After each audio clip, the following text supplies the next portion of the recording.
What's up guys, and welcome back to my YouTube channel. In this video we will have a serious talk. I want to give criticism to the windsurfing industry. Please don't see this video as something purely negative, but there are things I feel like that we and you guys need to think and talk about, because I love windsurf foiling with all my heart, but I feel like windsurf foiling actually helped to some degree destroying is a big word, but it helped destructing the windsurfing world, the windsurfing industry. And most of you guys, of course, know that the sport windsurfing, it's not growing at the moment. It's, you could say it's on a slight decline. But since back in the day, the big windsurf hype, when everybody had a windsurf board on his car, these days are of course over. And from that point on, there was only one way, and that's downwards. But guys, on that natural way of declining, when you're coming from a big hype, the windsurfing industry itself helped that process.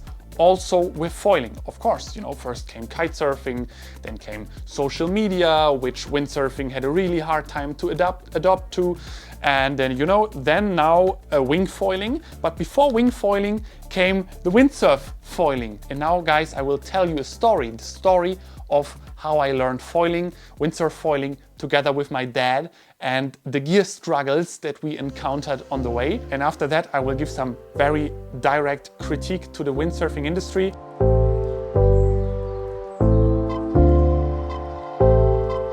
So you have to understand that, especially my dad, he's an early adopter. So whenever something new comes up within the windsurfing world, now even with the wingfoil world, he's gonna try it. So when foiling came up, my dad, of course, he saw it on social media, and he was like, okay, I need a foil.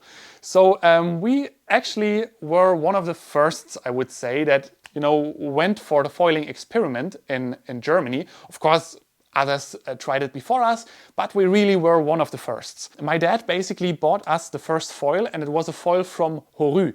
It was a full carbon foil. The foil was made out of one piece. And we later found out that, we got sold like a prototype thing for more than €1,000, which is in, retrospective ridiculous. But, we were one of the first. We built ourselves a nose protector out of an impact vest because we were catapulting so much, and it was fun. It was new, and we thought, okay, maybe you have to pay a price to be one of the firsts to try something new. But since we also did a lot of, in windsurf competition back then, we wanted to progress with our foiling. After the Horu foil, we bought a slingshot foil. This foil, looking back, was actually one of the better foils. It was like a slingshot freeride foil. It was very basic, very heavy, aluminium type of thing, but it worked. It worked. You could hang into the harness lines. We catapulted a little bit less, but it was extremely slow. We wanted something faster, so we said a couple months, maybe a year or so later, okay, let's try something that people say is fast, and that was the Select Race foil. For some reason, back then, people thought that the Select Race foil was the thing. So we bought it. At first glance, we were, surprised. The foil was a bit faster, was a bit better to control, was good in light wind, but it was sadly not competitive at all. At the moment we bought that Select Race foil, already 5 other foils popped up, and we were again not competitive at all. You could not go to competition with that foil. We tried that. I went to the German Windsurf Cup. It was horrible, I was last, and we just realized, okay, no, that's not it. So we said at that time, okay, now we will go to the professional windsurfers. We will at the beach. We will ask them what foil to buy.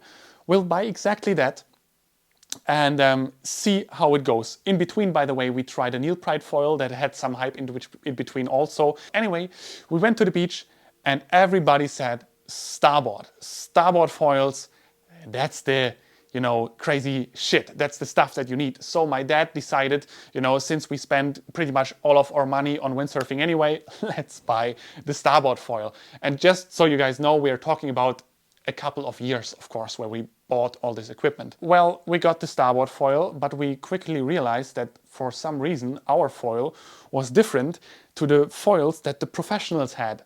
The masts from the professional windsurfers, the foil masts, were way stiffer than what we got. After a few months, our foil was so soft that once again, it was just not what we signed up for pretty much. We wanted to have a state-of-the-art foil, but we got a super soft, well, it was okay the foil, you know, but a super soft starboard race foil. And it was clearly a production issue because from the same foil, some other people's had a really stiff mast. And so that was very, very, very frustrating because at some point you are like, okay, well, we spent all this money on all these different foils,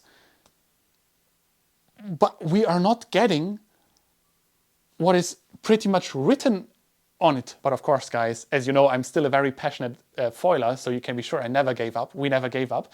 After that starboard foil came another foil brand that got some hype back then, and that was F4 foils. F4 worked with, I think, Antoine Albo and stuff back then. You know, you heard lots of rumors, and all of a sudden, you know, people wanted an F4 foil. We bought an F4 foil, and we had a positive surprise.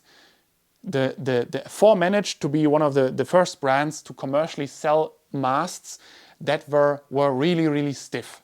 So we finally had a stiff mast. I know this sounds ridiculous and it sounds also a little bit wrong, but it's a big thing in the foiling world when you get just that part right.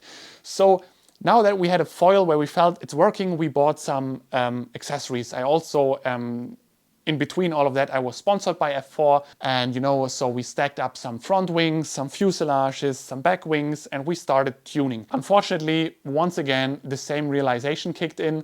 Although we now have a super stiff mast, the super professionals still have way better equipment. Somehow we didn't understand how it works. I didn't know back then. It was just a little bit frustrating. You know, some pros go to my foil, they touch the front wing, they wobble it around a bit, and they're like, "Oh yeah." I'm like, "Okay, what the hell is going on here?" But then occurred another problem: warranty cases. The masts had problems at the connection from the mast to the fuselage. Some of you maybe also have had these problems. A lot of foil brands have had and still have this problem. You know, it's a very common thing in foiling that stuff simply breaks. I personally had a lot of warranty cases back then, and I again realized, okay, although I'm now having this cool foil that I had a lot of fun with for many years, if I now don't buy the next mast, wings, stuff again, I'm not gonna be competitive. And so slowly but surely my dream of foil competitions died. I mean, I'm a professional windsurfer, you know, but there are different levels of professional windsurfers, you know, and if you're not at the peak, you could not get the peak performance foils, which is nuts because everybody, after all, pays more or less the same price for these foils. This last foil was the reason, or part of the reason why I stopped competing. There were many other reasons back then also. And just recently I thought about all this also because I now have the new Patrick Ian foil, which for the first time in my life I'm actually competitive, you know, which is a huge thing. This is why I once again bought a foil after 5 or 4 years not buying a single foil anymore after what I just told you, all these experiences. And now guys, after this story where you hopefully understand where I come from a little bit, I want to give you my critique because I've spent, you know, some time thinking about all of this, and I realized that the foil industry probably did some big damage to the sport of windsurfing because false promises were made and faulty products got sold, and like that, for many windsurfers, a lot of fun got lost, and fun is what windsurfing is all about. So first of all, to understand my critique, it's important to understand the following. The foiling.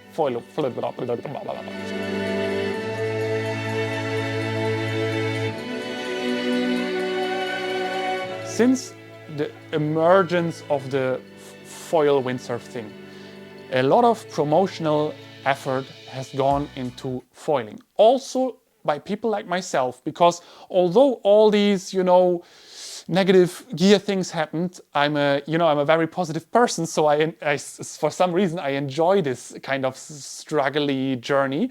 But a lot of promotion has been done. I was also part of it. I want to be clear with that. And it was told that foiling is finally the easy solution for light wind windsurfing. No more big, huge sails. Just take a foil, go out there and have fun. And this promise is true. Let me tell you that it's true. Foiling takes what is unique with windsurfing and transforms it into a little bit of a different experience that you can enjoy when having very light wind. But to enjoy that, you need the right equipment and you need to know how to tune it. And this is where it all went wrong. Year after year, all the foil brands kept developing their race equipment while simultaneously selling freeride foil equipment. The freeride foil equipment throughout all the last years very often was, let's say, not fully developed. It was simply not nearly as fun as it was supposed to be. Foils got sold that were simply horrible. Experiments, prototypes, stuff like this, they were all done with windsurf customers, like also myself and like my dad. People bought foils, and a year after they bought the foil, the company, and there were big companies that did that, stopped producing that certain model because they realized, well, wasn't the best idea, we guess, let's do it another way. And this happened for many years in a row, while the race side of foiling kept developing in a rapid pace every year, so nobody could keep up with it. So the only chance to have fun with foiling was really to get a good race foil, stick to it, and then enjoy your sessions. And I know many people that do it like that. But still, the disappointment of many windsurfers was huge. And now comes the big problem. Not only were many windsurfers very disappointed, but the foiling still got promoted and as something amazing. And at some point, wingfoiling came around the corner, and wingfoiling, especially, in the last few years, now it's also starting to get complicated, but wingfoiling kind of accomplished what the windsurf brands very often advertised but couldn't keep up to. Wingfoiling finally offered a way of having fun in really light wind with a foil without crazy amounts of hassle. It's still foiling, it's still complicated, but not crazy amounts of hassle.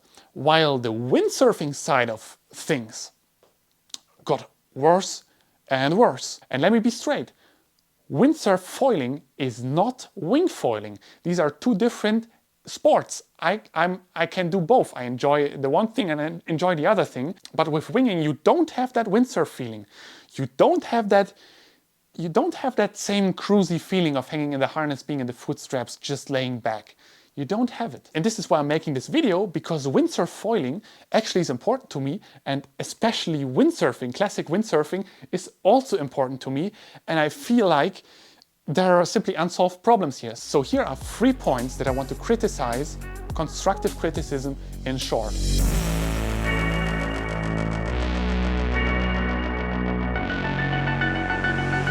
My number 1 point of criticism is stop the foil box freeride board lie. I don't know if you can call it a lie. It's not a lie. Brands probably think of it as a good feature, but be transparent about these foil boxes and freeride boards. Freeride boards generally, or most of the times, are not good for foiling. At least not when they are longer or much longer than 2 meters and 30 centimeters. A foil board, is, I don't know, let's just take this one for a moment. This is one from Patrick. It's 2.15 meters long. This is a foil board. The shape of this board is so different to freeride boards, it's no comparison. And you have to imagine there are so many windsurfers out there that have not so much clue about all the gear and so on. I mean, how should they get that knowledge? It's almost impossible to get it. But they see a freeride board that is, a classic freerider, 2.40 meters long. They see, oh nice, it has a foil box, and they maybe think, oh cool, so I can go foiling with this thing. So they later on buy a foil for more than €1,000, and then they realize, oh my God, it feels so bad. And they might be thinking that this is because foiling sucks. But it's not foiling, it's the combination of your equipment, it's the board and the foil. But the brands don't make it transparent. In my opinion, to the brands, be clear, write it as a note, not optimal for foiling, may be suitable for your first couple of foil sessions. There are some brands where you can take the free ride board also for a foil session, but it's still not going to be optimal, okay? Still not going to be optimal.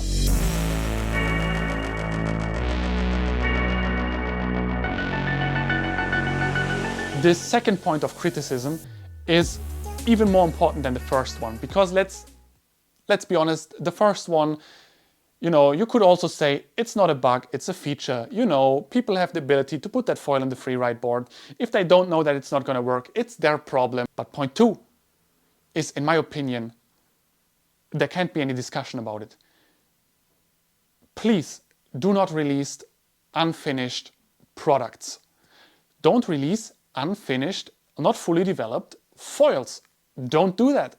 Don't do that. It's not freaking good. I heard it so many times over the past years. You heard my own foil journey. And it's one thing to not have the fastest foil. That's totally fine. That's one thing. If you want to be the fastest, if you want to have the best race equipment in the world, you have to be on it and you have to spend a lot of money. That's just how it is with everything. But the fact that some foils are simply they are simply not fun, okay? The fact that some foils are simply not working, the fact that some foils are breaking on a constant basis and brands keep selling the same product with the same mistakes for long periods of time, it's a disaster. But in my opinion, this is really the most important thing. Whatever foil you buy, you should be sure that it's not breaking because of production issues and that it's working in a straight line and in the jibe.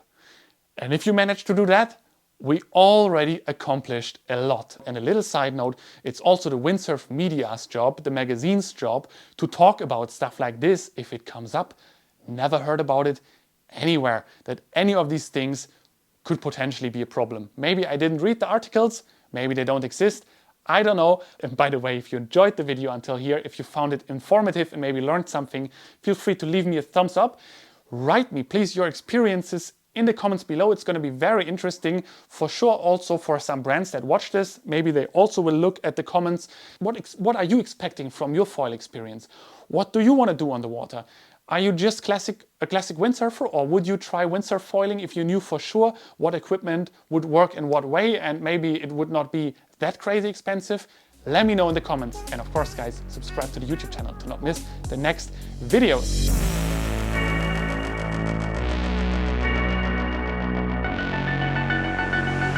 The third point of criticism is pay some attention to advertising the free ride, free race foil equipment.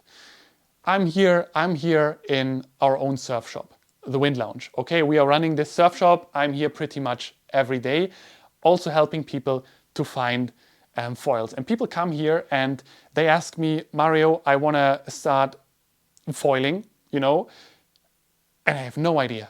I have zero clue. People come here and they have to put all their trust in my hands, so I give them advisory and tell them what foil is good. And the reason why that is because there are no information out there. There are really no transparent information. There are no test videos. There's literally almost nothing that is authentic. And I think this can be changed. I think it is the brand's duty to create video content, modern content, not magazine advertisement, content for YouTube, for Instagram, whatever, explaining your products, showing how it works, really showing it. And it can't be so hard. And this will help so many people to make a decision. It will make it visible what you are creating. And right now, the only thing that really gets any advertising, any promotion is the race foil gear. And the reason for that probably is that it's just an assumption from myself, but we are selling way more race foils than freeride foils. And the reason for that is that not many people are freeride foiling. Not many people are doing that. And maybe it has to do with all the disappointment. Maybe it has to do with the lack of marketing and advertisement. Maybe people simply don't want it. Maybe people realized, okay, the race foil equipment is so much better developed than the freeride gear that they straight up go for the race foil equipment, which I, by the way, if you have the money, can recommend. It's really like that. Windsurf race foil usually is way better developed than the freeride stuff. Easier, it's faster, better to control. Everything goes in less wind. Everything is better with the race gear. But this is, if you think about it, it's crazy.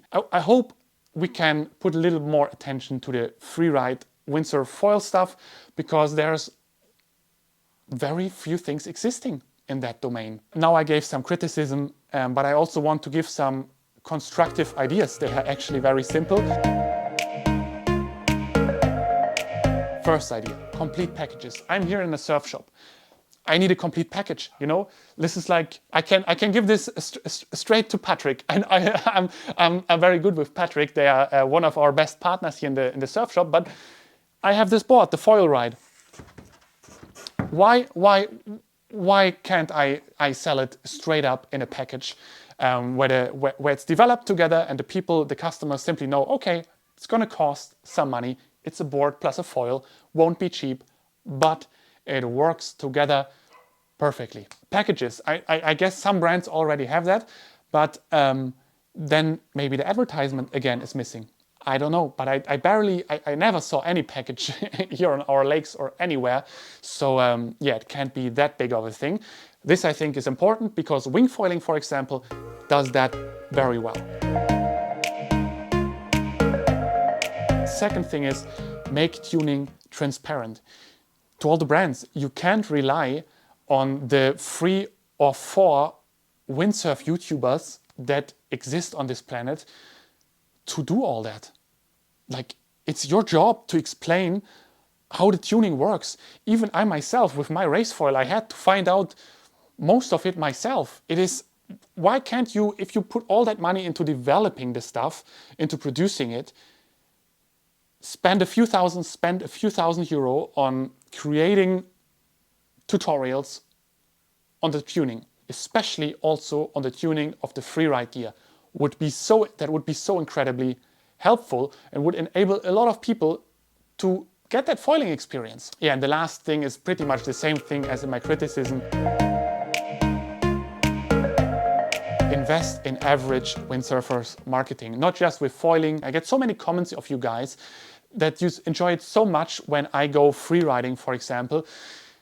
And I think, you know, this is not just for normal windsurfing, it's also for foiling.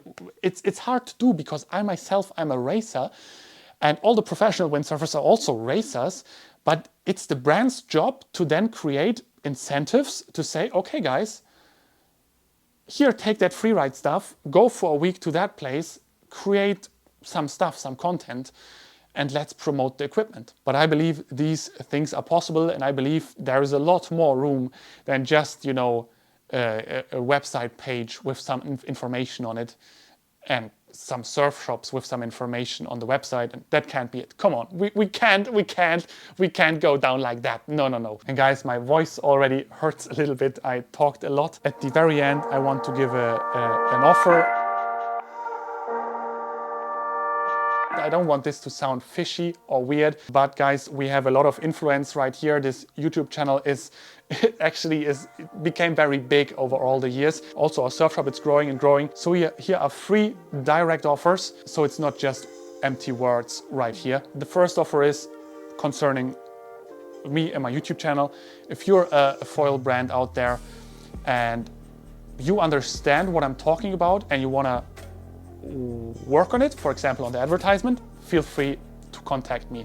I can't promise you that we will work together, but if you understand the point, feel free to reach out via Instagram, or you find my email on my YouTube channel. The second offer also goes to foil brands regarding the surf shop.